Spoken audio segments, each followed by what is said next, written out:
हिंदू शास्त्रों के अनुसार हर महीने कृष्ण पक्ष के अंत में अमावस्या तिथि आती है। इस बार फाल्गुन अमावस्या 10 मार्च 2024 रविवार के दिन है। अमावस्या तिथि को रिक्ता तिथि माना जाता है, यानी कि इस तिथि पर कोई भी शुभ काम नहीं किए जाते हैं। अमावस्या तिथि पर रात में चांद नहीं दिखाई देता है। अमावस्या तिथि पर सूर्य और चंद्रमा एक ही राशि में गोचर करते हैं, जिसके कारण चंद्रमा कमजोर हो जाता है और मन में बहुत सारे नकारात्मक विचार आने लगते हैं। मन नेगेटिव चीजों की ओर ज्यादा अग्रसर हो जाता है। सूर्य और चंद्रमा के एक राशि में होने पर पितरों को प्रसन्न करने का भी ये एक अद्भुत दिन होता है, जिससे हमारे कार्यों के अंदर गति आती है और पितरों की कृपा से हमें नौकरी, व्यापार आदि में सफलता मिलती है। अमावस्या तिथि के स्वामी पितर माने गए हैं। मान्यताओं के अनुसार अमावस्या तिथि पर पितृगण सूर्यास्त तक घर के द्वार पर वायु के रूप में रहते हैं। किसी भी जातक के लिए पितरों का आशीर्वाद बहुत ज्यादा जरूरी माना जाता है। ऐसे में अमावस्या के दिन पितरों को संतुष्ट और प्रसन्न करने के लिए इस तिथि पर विशेष रूप से श्राद्ध और पितरों के निमित्त दान किया जाता है। इसके अलावा पितरों की शांति के लिए पितृ स्तोत्र और पितृ कवच का पाठ भी किया जाता है। पितृ चालीसा का पाठ करने के साथ ही अमावस्या की कथा भी पढ़ी या सुनी जाती है। तो आज की इस वीडियो में आप सुनेंगे अमावस्या की कथा के साथ ही पितृ चालीसा का पाठ भी। जिन भी जातकों के घर में पितृदोष हो या कुंडली में किसी प्रकार का कोई ग्रह दोष हो, उन्हें पितरों की कृपा से इन सभी परेशानियों से मुक्ति मिल सकती है। इसलिए आज के दिन यानी अमावस्या के दिन अमावस्या की कथा या फिर पितृ चालीसा का पाठ पढ़ने या सुनने के बाद पितरों के नाम से आप कुछ ना कुछ दान जरूर करें। आपकी जैसी सामर्थ्य हो उसके अनुसार आप मौसमी वस्त्रों का, मौसमी फलों का, सब्जियों का या फिर दक्षिणा का दान कर सकते हैं। इसके अलावा आप जलदान और अन्नदान भी कर सकते हैं। तो अब सुनिए अमावस्या की कथा। पौराणिक कथा के अनुसार एक साहूकार के 7 बेटे और एक बेटी थी। उनके घर अक्सर एक ब्राह्मण भिक्षा मांगने आया करता था। जब भी साहूकार की बेटी भिक्षा लेकर आती तो वह ब्राह्मण भिक्षा लेने से मना कर दिया करता और कहता था कि तुम्हारे भाग्य में सौभाग्य नहीं, वैधव्य लिखा है। यह सुनकर साहूकार की बेटी बहुत दुखी हो जाती। कई बार ऐसा ही होता रहा। तब एक दिन साहूकार की बेटी ने अपनी माँ को सारी बात बता दी कि कैसे एक ब्राह्मण भिक्षा मांगने आता है और उससे भिक्षा लेने से ही मना कर देता है। साहूकार की पत्नी ने अपनी बेटी से कहा कि अगली बार जब वह भिक्षुक आए तो मुझे बताना। फिर एक दिन वह भिक्षुक द्वार पर आया। उस समय साहूकार की पत्नी दरवाजे से पीछे छुपकर सारी बात सुनने लगी। वही हुआ जैसा हमेशा होता था। भिक्षुक ने साहूकार की बेटी से भिक्षा लेने से मना कर दिया और कहने लगा कि तुम्हारे भाग्य में सुहाग नहीं, विधवा होना लिखा है। इस बात को सुनकर साहूकार की पत्नी दरवाजे की आड़ से बाहर आकर भिक्षुक से कहने लगी कि एक तो हम भिक्षा दे रहे हैं, ऊपर से आप हमें अशुभ बातें बता रहे हैं। ब्राह्मण ने कहा कि मैं जो कुछ भी कह रहा हूँ वो सच है। आपकी बेटी के भाग्य में ऐसा ही लिखा है। जब विवाह के समय आपकी बेटी फेरे ले रही होगी, उसी समय सांप आकर इसके पति को काट लेगा और यह विधवा हो जाएगी। ब्राह्मण की ऐसी बातें सुनकर साहूकार की पत्नी दुखी हुई, लेकिन फिर ब्राह्मण से बोली कि अगर आपको ये पता है कि ये विधवा होगी तो आपको ये भी पता हो सकता है कि फिर इसके सुहाग की रक्षा कैसे हो सकेगी। साहूकार की पत्नी के ऐसा पूछने पर ब्राह्मण ने कहा कि यहाँ से बहुत दूर पर एक गांव है जहाँ पर एक सोना धोबन रहती है। वह हर सोमवती अमावस्या को व्रत रखती है, इससे उसका सुहाग अटल है। अगर वह आकर अपना सुहाग आपकी बेटी को दे देगी तभी इसका वैधव्य टल सकता है। ब्राह्मण की बात सुनकर साहूकार की पत्नी ने ब्राह्मण का धन्यवाद किया और वह सोना धोबन की खोज में निकल पड़ी। एक दिन बहुत तेज धूप के कारण पीपल की छाया में बैठकर आराम कर रही थी। तभी उसने देखा कि एक सांप आया और उस पीपल के पेड़ पर गरुड़ के बच्चों को खाने के लिए चढ़ने लगा। साहूकार की पत्नी ने देखकर उस सांप को मार दिया और गरुड़ के बच्चों की रक्षा की। इतनी देर में गरुड़ भी वहां आ गया और देखा कि आसपास खून ही खून फैला हुआ है। गरुड़ को लगा कि साहूकार की पत्नी ने ही उसके बच्चों को नुकसान पहुंचाया है, इसलिए गरुड़ ने चोंच से उस पर हमला कर दिया। लेकिन फिर साहूकार की पत्नी ने किसी तरह उसे रोका और बताया कि उसने तो उसके बच्चों की रक्षा की है। गरुड़ ने जब इस सच को जाना तब कहने लगा कि तुमने मेरे बच्चों की रक्षा की है, इसलिए बताओ कि मैं कैसे तुम्हारी सहायता कर सकता हूँ। साहूकारनी ने तब गरुड़ को बताया कि वह सोना धोबन की तलाश में निकली हुई है, अगर वह उसे वहां तक पहुंचा दे तो बड़ा उपकार होगा। फिर साहूकारनी को गरुड़ ने सोना धोबन के गांव में पहुंचा दिया। सोना धोबन के 7 बेटे और बहुएं थीं, लेकिन बहुओं में घर के काम को लेकर कहासुनी बहुत हुआ करती थी।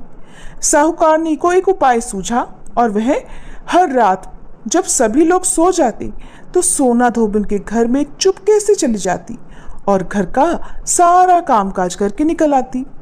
कई दिनों तक ऐसा ही चलता रहा। तब एक दिन सोना धोबन ने सोचा कि अब मेरी बहुएं आपस में कहासुनी भी नहीं करती और घर का सारा कामकाज भी हो जाता है, आखिर ऐसा करता कौन है। ये सब जानने के लिए सोना धोबन चुपकर बैठ गई और सब कुछ उसने अपनी आंखों से देख लिया। काम करके जब साहूकारनी जाने लगी तब धोबन ने उसे पकड़ लिया और पूछने लगी कि तुम कौन हो और यहाँ इस तरह मेरे घर का काम करके क्यों चली जाती हो। साहूकारनी ने कहा, मैं सब बता दूंगी, लेकिन पहले वचन दो कि सारा सच जानने के बाद तुम मेरी मदद जरूर करोगी। सोना धोबन ने साहूकारनी को वचन दे दिया। साहूकारनी ने सारी बातें सोना धोबन को बता दी और अपने साथ चलने के लिए कहा। सोना धोबन साहूकारनी के साथ चल दी। जाने से पहले अपनी बहुओं से बोली कि मेरे लौटने तक हो सकता है तुम्हारे ससुर जी की मृत्यु हो जाए, लेकिन इनके शरीर को तेल में डुबोकर रखना, अंतिम संस्कार मत करना। सोना धोबन इस प्रकार चलते चलते साहूकारनी के घर आ गई और जब साहूकारनी की बेटी का विवाह हो रहा था तब फेरों के समय एक सांप लहलहाता हुआ चला आया। सोना धोबन ने उस सांप के आगे दूध और लावा रख दिया। जैसे ही वह सांप दूध पीने लगा कि सोना धोबन ने उस सांप को एक पिटारी में बंद कर दिया और फिर साहूकारनी की बेटी से कहने लगी कि अब तक मैंने जितने भी सोमवती अमावस्या का व्रत रखा है उन सभी का पुण्यफल मैं साहूकारनी की बेटी को देती हूँ। इसके बाद साहूकारनी की बेटी का वैधव्य टल गया और वह सौभाग्यवती बन गई। इधर सोना धोबन ने पकड़े हुए सांप को दूर जंगल में ले जाकर छोड़ दिया। फिर सोना धोबन अपने गांव लौटने लगी। तब एक दिन रास्ते में ही सोमवती अमावस्या पड़ गई। सोना धोबन ने इस दिन व्रत रखा और पीपल की पूजा की, कथा का पाठ भी किया। इसी बीच घर में सोना धोबन के पति की मृत्यु हो गई थी। जब वह वापस अपने घर लौटी तब उसने अपने रास्ते में किए हुए सोमवती अमावस्या का पुण्य अपने पति को दे दिया। इससे उसका मरा हुआ पति फिर से जीवित हो उठा। लोगों ने जब सोना धोबन से पूछा कि तुमने अपने मरे हुए पति को कैसे जीवित कर लिया, तब उसने बताया कि उसने सोमवती अमावस्या के व्रत के प्रभाव से अपने पति को जीवित किया है। तब से उस गांव की सभी सुहागिन महिलाएं भी अपने अपने पति की लंबी आयु की कामना से सोमवती अमावस्या का व्रत रखने लगी। हे अमावस माता, जैसे आपने साहूकारनी की बेटी और सोना धोबन के पति की रक्षा की, जैसे उनका सुहाग अमर किया, इसी तरह इस कथा को कहने सुनने और हुंकारा भरने वाली सभी सुहागिन महिलाओं के सुहाग की रक्षा करना, सभी का सुहाग अटल रखना। प्रेम से बोलिए अमावस माता की जय। फाल्गुन अमावस्या बहुत ही महत्वपूर्ण होती है क्योंकि इससे पितरों को मोक्ष दिलाने वाली माना जाता है और ये अमावस्या हिंदू वर्ष की अंतिम अमावस्या होती है जो कि शिवरात्रि के बाद आती है। कहते हैं कि जो लोग हर अमावस्या पर श्राद्ध नहीं कर पाते, अगर वो फाल्गुन अमावस्या के दिन अपने पितरों का श्राद्ध करते हैं तो उन्हें उतना ही पुण्य मिलता है, बल्कि कालसर्प दोष के निवारण के लिए भी फाल्गुन अमावस्या का विशेष महत्व माना जाता है। इस दिन कई धार्मिक तीर्थ स्थानों पर मेले लगते हैं और इस दिन गंगा जी में स्नान करना और भी शुभ माना जाता है क्योंकि ऐसा मानते हैं कि संगम पर देवी देवताओं का वास होता है। वैसे तो फाल्गुन अमावस्या के दिन चंद्रमा के दर्शन नहीं हो पाते हैं, लेकिन इसके बाद भी इस दिन चंद्रदेव और यमदेव के साथ साथ सूर्यदेव से आशीर्वाद प्राप्त करने के लिए पूजा अर्चना की जाती है। पौराणिक मान्यताओं के अनुसार मृत्यु के बाद आत्मा पितृलोक पहुंच जाती है और यह आत्माओं का एक स्थायी निवास होता है, और जब तक उनके भाग्य का, उनके कर्मों का फैसला नहीं हो जाता, उन्हें तब तक वहीं रहना पड़ता है और उन्हें कई तरह की पीड़ा भी सहनी पड़ती है। इसीलिए अपने पितरों को इस पीड़ा से मुक्त करने के लिए ही परिवारजनों को अपने पितरों के निमित्त श्राद्ध, तर्पण या पिंडदान आदि कार्य करने चाहिए। फाल्गुन अमावस्या के दिन भोलेनाथ का विशेष रूप से पूजन अर्चन करना चाहिए। आज के दिन भगवान शिव, अग्नि देवता और ब्राह्मणों को उड़द की दाल, दही और पूरी के रूप में भोग अर्पण किया जाता है।